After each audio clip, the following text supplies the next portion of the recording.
पश्यन्ति यं योगिनः यस्यान्तं न विदुसुरासुरगणाः देवाय तस्मै நமः. அனைவருக்கும் என்னுடைய வணக்கங்கள்.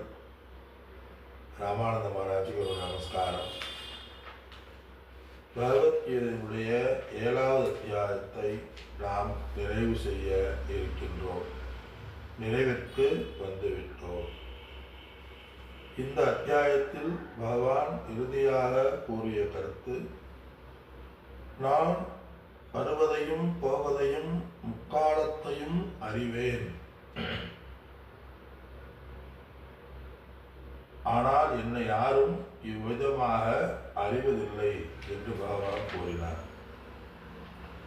என்னை முழுவதும் யாரும் முக்காலத்தையும் அறிந்தவன் என்று யாரும் அறிவதில்லை.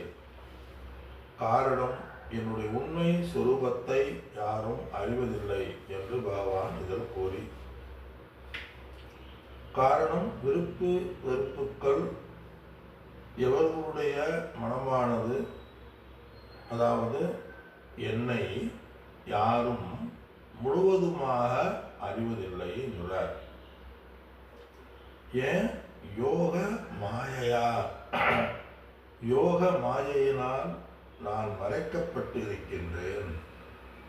இது யாருடைய வேலைனா பகவானுடைய வேலைதான். ஆக யோக மாயையால் நான் மறைக்கப்பட்டு இருக்கின்றேன். ஏன்? பிறக்கும் பொழுதே ஒவ்வொரு உயிர்களும் இருமைகளோடு தான் பிறக்கின்றன.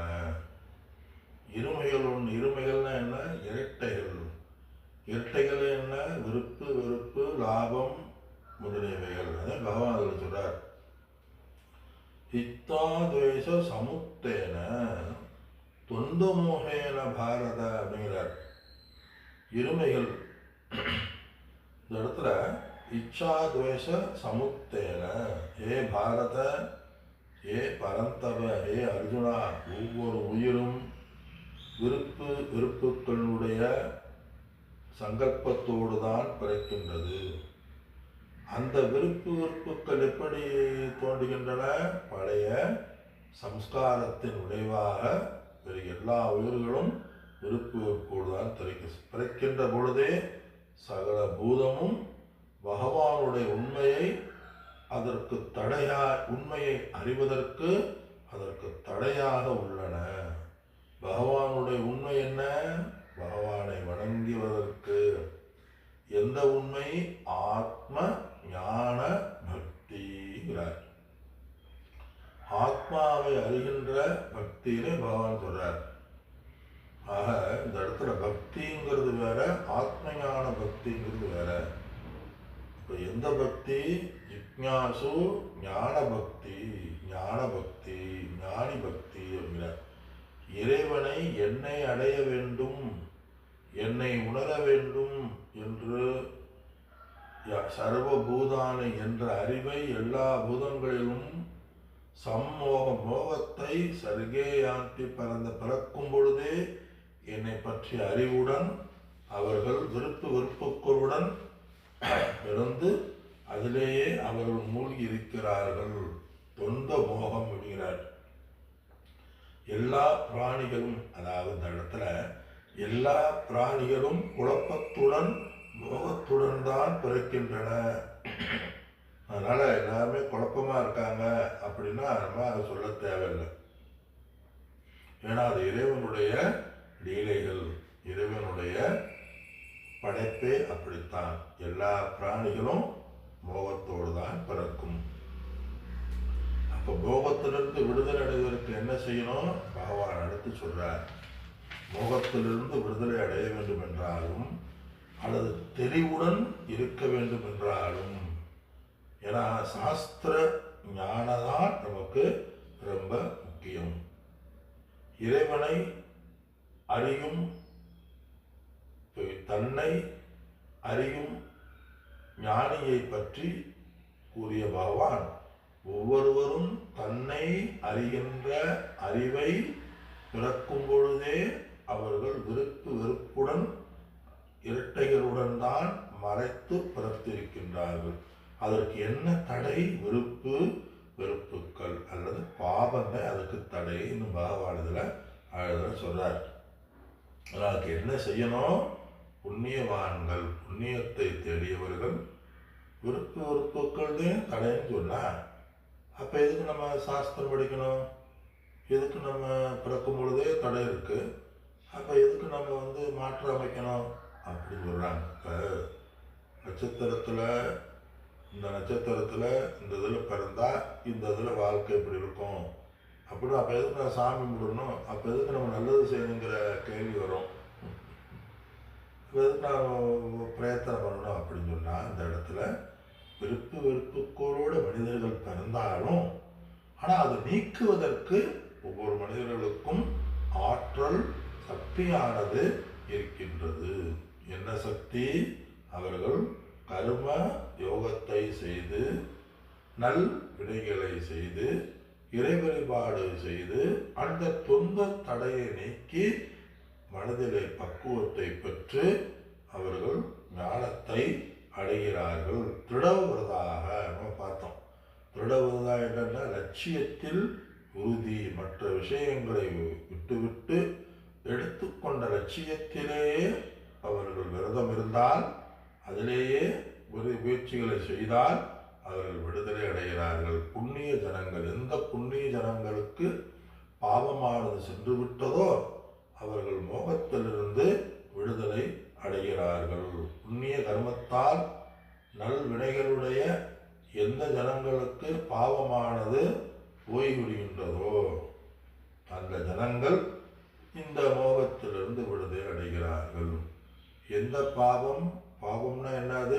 பாவமே ஆத்மாவை பற்றிய அறியாமைக்கு தடையாக இருக்கின்ற விருப்பு வெறுப்புக்களை இறை வழிபாட்டின் மூலமும் பிரார்த்தனைகளின் மூலமும் யார் அதை முடிவுக்கு கொண்டு வந்து விட்டார்களோ, எப்படி மிகுந்த மன உறுதியுடன் முதலிய இவற்றை யார் நீக்குகின்றார்களோ, அந்த இடத்துல பாவம்னா காமக்ரோத லோபமதம் ஆச்சரியம் சொல்வார் குருவார. அடிக்கடி சொல்வார், காமத்தை விட்டு குரோதத்தை விட்டு. குரோதமும் ஒரு தடை தான். குரோதம் இப்போ வருமா? அதனால குரோதம் வருது, காமம் வருது, லோபம் வருது அப்படிலாம் நம்ம சொல்ல தேவையில்லை. காரணம் அது சர்க்கேயாந்தி பரந்தவ, பிறக்கும் பொழுதே எல்லா உயிர்களும் தான் இருக்கின்றது. சர்க்கேயாந்தி பரந்தவ, பிறக்கும் பொழுதே அது இருக்கு. அதனால ஏன் வந்துச்சு, எதுக்கு வந்துச்சு, வந்துச்சு அப்படின்னு இருப்பதை விட அதை எப்படி போக்க வேண்டும் என்று உணர வேண்டும். சில ஒரு மீட்டிங்கில் நேற்று ஜாதியை ஒழிக்கணும், ஜாதியை ஒழிக்கணும், ஜாதியை ஒழிக்கணும், ஜாதி எப்போ வந்துச்சு, ஜாதி எப்போ வந்துச்சுன்னு ஒரு மகாத்மா சொல்கிறார். ஜாதி எப்போ வந்துச்சு, ஜாதி எப்போ வந்துச்சுன்னா அதை ஆராயறதை விட அந்த ஜாதியினுடைய ஏற்றத்தாழ்வுகளை ஒழிக்கணும், ஜாதியினுடைய வெறுப்புக்களை நம்ம நீக்கணுமே ஒழிய ஜாதியை ஒழிக்கணுங்கிறது முடியாத காரியம். ஒவ்வொரு உயிரிலும் ஒவ்வொரு குடும்பத்திலும் ஜாதி என்பது வேரோங்கி இருக்கிறது. அது எப்போ தோன்றியது, இந்து மதம் எப்போ தோன்றியது, மனிதர்கள் எப்போ தோன்றுகிறார்கள் கூற முடியாது. அது மாதிரி சாதுர்மன்ய மயா சிஸ்டம்னு சத்திரியன் பிராமணன் சூத்திரன், அது மாதிரி ஜாதி இயற்கையாகவே வந்து விட்டது. அது அனாதி, எப்பொழுது தோன்றியது என்று கூற முடியாது. ஆனால் அதனுடைய எஃபெக்டை நாம் குறைத்து கொள்ள வேண்டும், பேசணும். அது மாதிரி இந்த இடத்துல ஏன் தோன்றியது அப்படிங்கிறத விட நம்ம காரியங்களை செய்து பகவான் என்ன சொல்றாரு கைவிட நவனத்தில், சாதனமின்றி ஒன்றை சாதிப்பார் உலகில் இல்லை. ஆத்ம சாதனம், வாழ்க்கையே அடுத்த அத்தியாயத்தில் சொல்லப்படுறார். இன்னும் உயர்ந்த கருத்துக்கள்லாம் வருது. அக்ஷர பிரம்மயோகம் அடுத்த அத்தியாயம் போகுது. பெரிய பெரிய சும்மா சிம்பிளா சாதாரணமா பெரிய சொல்றார். எவனொருவன் சர்வேசு காலேசு மா மனுஸ்வர சொல்றார். புத்தி மனோபுத்தி சொல்றார். எல்லா காலங்களிலும் என்னையே எவன் நினைத்து கொண்டு இருக்கின்றானோ சொல்றார். என்னையன்னு நம்ம என்னது, வேதத்துடைய முதல் பகுதியையும் வேதத்துடைய இரண்டாவது பகுதியும் இவன் நினைத்து கொண்டு இருக்கின்றானோ. சர்வேசு காலேசு, யார் என்னை நினைத்து கொண்டு இருக்கின்றார்களோ, யார் என்னை நினைத்து உயிரை விழுகிறார்களோ அவர்கள் என்னையே அடைகிறார்கள். மாறாக மற்றவற்றை நினைத்து உயிரை விட்டால் மற்றவற்றையே அவர்கள் அடைகிறார்கள். ஐயோ பணம் போச்சு அப்படின்னா அடுத்த பிறவில் பணமாக பிறப்பாங்க, பரதன் மாதிரி. அதனால் இந்த இடத்துல எல்லா காலங்களிலும் அந்த இறைவனையே நாம் நினைத்து வழிபட வேண்டும். உடல் மனம் அபிமானம் இருக்கும் பொழுது இறைவா நாராயணா நம சிவாயா. தத்துவ விசாரத்துக்கு மனம், அதாவது காரியங்களையும் கடமைகளையும் செய்து கொண்டிருக்கும் பொழுது கர்மயோகமாக இறைவனுக்கு அர்ப்பணமாக முழு மனதுடன் தன்னுடைய காரியங்களை செய்ய வேண்டும். மாறாக இறை தத்துவத்தை விசாரம் செய்யும் பொழுது அந்த நம்மை நாம் ஆத்மஸ்வரூபமாக பாவிக்க வேண்டும். ஆஞ்சநேயர் மாதிரி, நான் ராமன் என்றால் நான் வேறு, ராமன் வேறு.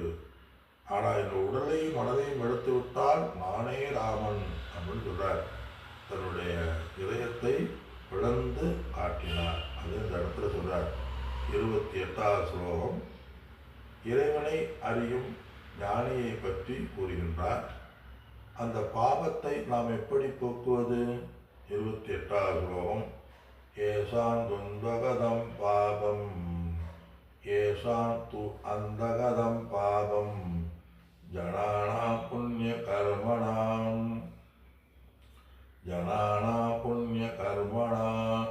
தே துந்தமோக நிர்முக்தாக பஜந்தே மாத்ருடௌ கிருதாக.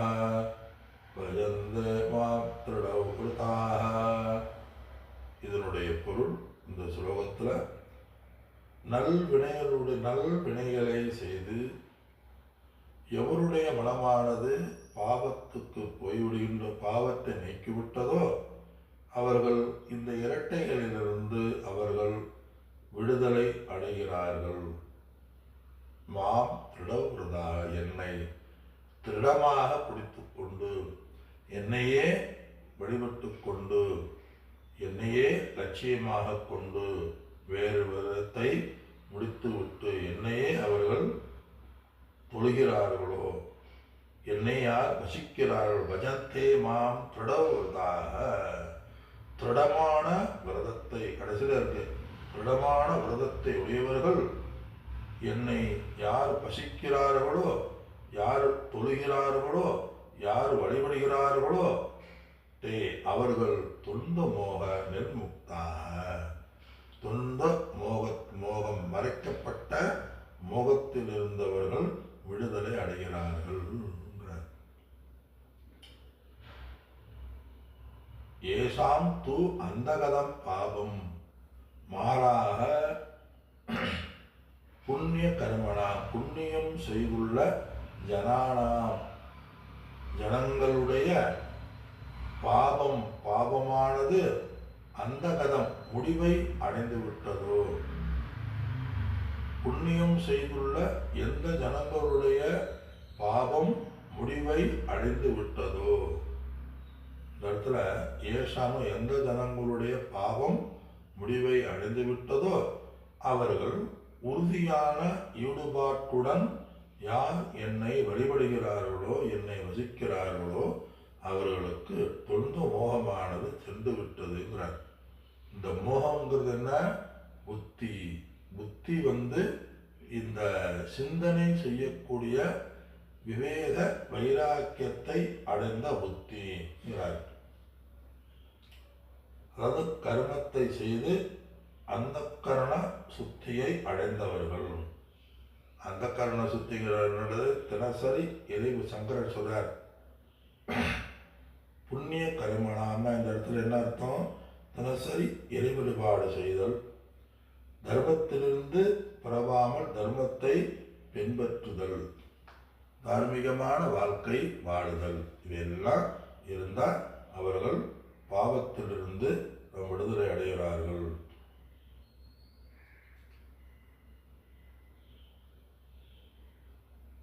அதாவது இந்த இடத்துல காரியங்களை செய்யும் பொழுது பிறவியின் காரணமாக சகல சம்ஸ்காரமும் நமக்கு வரும். கோபமோ காமமோ எல்லாம் வரும்.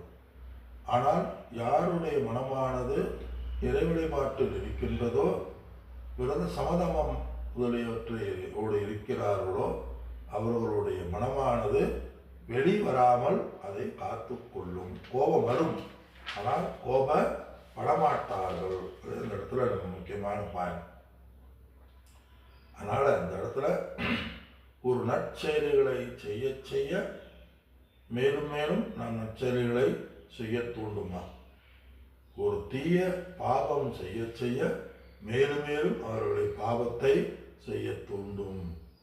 அதனால் நல்ல புண்ணிய கர்மத்தை செய்ய செய்ய அவருடைய பாவமானது குறையும். நம் சம்ஸ்காரத்திலிருந்து வருகின்ற அந்த மனப்பதிவுகளை அது இழந்து விடும். ஆனால் திருடர்கள் பார்த்தீங்கன்னா எப்பொழுதுமே திருடிக்கொண்டே தான் இருப்பார்கள். அது மாதிரி இந்த இடத்துல மீண்டும் மீண்டும் திருடர்களுங்கிற